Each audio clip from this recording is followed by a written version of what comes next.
ফের দুর্ঘটনার কবলে ভারতীয় রেল। এবার লাইনচ্যুত কামাখ্যা এক্সপ্রেস।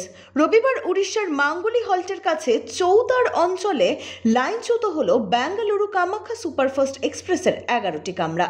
এই দুর্ঘটনায় মৃত্যু হয়েছে একজনের, পাশাপাশি আহত হয়েছেন আরও একাধিক যাত্রী। গোটা ঘটনায় রীতিমতো আতঙ্কিত যাত্রীরা। জানা গিয়েছে, ব্যাঙ্গালোর থেকে আসামের কামাখ্যার উদ্দেশ্যে যাচ্ছিল ট্রেনটি।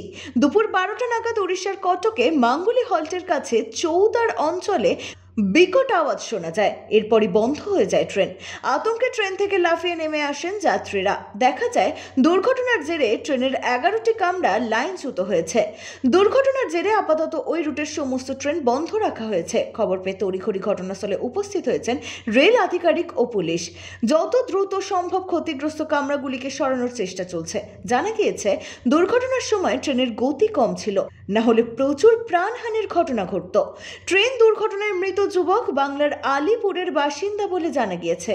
তার নাম শুভঙ্কর রায়, বয়স 22 বছর। তিনি আলিপুরের বাসিন্দা। পরিবার সূত্রে খবর, মা চিত্রা রায়কে বেঙ্গালুরুতে চিকিৎসা করাতে নিয়ে গিয়েছিলেন শুভঙ্কর। সেখান থেকেই ফিরছিলেন দুজনে।